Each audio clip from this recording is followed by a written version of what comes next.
आपल्याला माहिती आहे की गेली 5 ते 7 वर्ष हा पगार वाढलेला नव्हता.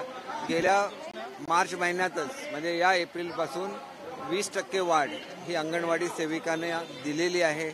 त्याच्या व्यतिरिक्त त्यांच्या इतर काही मागण्या होत्या. आता इथं आल्यानंतर मला असं कळलं की त्यांना वन टाईम जी पेन्शन दिली जाते ती गेली 4-5 वर्षात मिळालेली नाही. तो सुद्धा प्रश्न मार्गी लागेल आणि मुख्यमंत्री महोदयांची ज्यावेळेला चर्चा होईल त्यावेळेला निश्चितपणे याच्यावर मार्ग निघेल. कारण आतापर्यंत कधी नाही मिळाली होती तशी वाढ मुख्यमंत्री महोदयांनी दिलेली आहे. पण त्यांच्या काही अतिरिक्त मागण्या आहेत त्याच्यावर चर्चा होईल आणि पॉझिटिव्ह निर्णय मुख्यमंत्री घेतील याची मला खात्री आहे. ज्या लोकांनी काहीच नाही दिलं ते मात्र येऊन भाषणं करतात आणि जे देतात ते मात्र देत राहतात. ही जीवनातली वस्तुस्थिती आहे आणि त्याच्यामुळे शिंदेसाहेब हे सर्वसामान्य लोकांचा विचार करणारे मुख्यमंत्री आहेत. ते निश्चितपणे न्याय देतील आणि खरं तर उद्याची मीटिंग ठरली होती त्याच्याऐवजी आजच संध्याकाळी ते भेटतायत आणि निश्चितपणे चांगला निर्णय घेतील. ही बैठक साधारण 7:30च्या आसपास होईल अशी अपेक्षा आहे. कारण ते बाहेर गेलेले आहेत त्याच्यामुळे ते आल्यानंतर वेळ देतील आणि ती वेळ पोलीस डिपार्टमेंट मार्फत शिष्टमंडळाला कळवण्यात येईल. जुन्या पेन्शन हे बघा आम्ही निश्चितपणे काहीतरी सोय करू परंतु इथं राहायला पाहिजे असं बिलकुल नाही. इथे एक पद्धत आहे की जाऊन दुसऱ्या दिवशी परत येतात परंतु आता उशिरापर्यंत थांबणार असल्यामुळे त्यांची आम्ही निश्चितपणे सोय. जुन्या पेन्शन योजनेच्या आंदोलनात देखील उद्धव ठाकरेंनी भेट दिली होती. अंगणवाडीच्या सेविकांना देखील ज्या वेळेला आपण सत्तेत असतो त्यावेळेला 1 रुपया सुद्धा वाढवला नाही. येऊन भेट घेऊन काय अर्थ आहे. शब्दाच्या बुडबुड्यांना काही अर्थ नसतो. आम्ही मार्च महिन्यामध्ये निदान 20% पैसे तरी वाढवले. त्यांना वाटलं पाहिजे की आपण सुद्धा वाढवायला पाहिजे होते. आपण काही करू शकत नाही पण नुसतं येऊन भाषण करण्यामध्ये काय अर्थ आहे. आणि म्हणून मला काही त्यांच्यावर टीका करायची नाही. ते ज्येष्ठ आहेत त्यांनी त्यांच्या मनाला वाटलं ते केलं परंतु ज्यावेळेला सत्तेवर होते त्यावेळेला मात्र काही केलं नाही. ही वस्तुस्थिती आहे.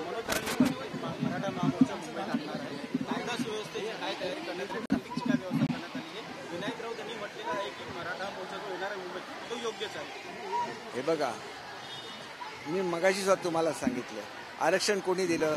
फडणवीस साहेब ज्यावेळेला मुख्यमंत्री होते त्यावेळेला आरक्षण दिलं. ते हायकोर्टामध्ये टिकलं. त्याच्यानंतर त्याच्या विरोधात सुप्रीम कोर्टामध्ये अपील करण्यात आलं. त्यावेळेला तुम्ही महाराष्ट्राची आणि मराठा समाजाची बाजू व्यवस्थित मांडू शकला नाही. ही वस्तुस्थिती आहे. आता आमचं क्युरेटिव्ह पिटिशन मुख्यमंत्र्यांनी सांगितलं होतं आम्ही क्युरेटिव्ह पिटिशन दाखल करू आणि ते त्या ताकदीने लढवू. आज ते क्युरेटिव्ह पिटिशन आमचं दाखल करून घेतलेलं आहे आणि आम्ही मराठा समाजाला कायम टिकणारं आरक्षण देऊ आणि कोणाच्याही आरक्षणाला धक्का न लावता हे आरक्षण देऊ.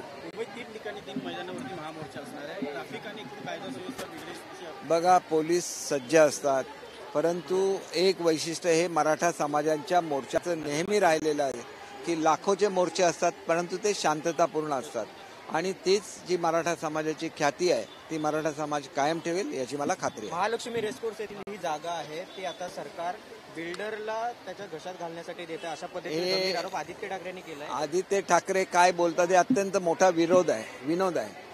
त्या ठिकाणी अम्युजमेंट पार्क करायची घोषणा सुद्धा तेच करतात. उद्धव साहेब सुद्धा तीच घोषणा करतात. प्रत्यक्षात काही करू शकत नाही. पण प्रत्यक्षात ज्या वेळेला मुंबईच्या जनतेला मोकळा श्वास घेण्यासाठी एखादी जागा उपलब्ध करून देणं ही एक मोठी बाब आहे. एवढ्या आजपर्यंत धनदांडगेच त्याचा वापर करत होते. कधीच सर्वसामान्य लोकांचा वापर केला नाही. सर्वसामान्य लोकांनी वापर केल्यानंतर यांच्या पोटात दुखायला लागलं कारण ते कोणावर फिरतात तुम्ही बघा ना. त्यांच्या गाडीमध्ये कोण असतात सगळे धनदांडगे असतात. त्याच्यामुळे आम्ही गोरगरिबांचा विचार करतो ते धनदांडग्यांचा विचार करतात. त्याच्यामुळे त्यांच्या पोटात दुखणं स्वाभाविक आहे.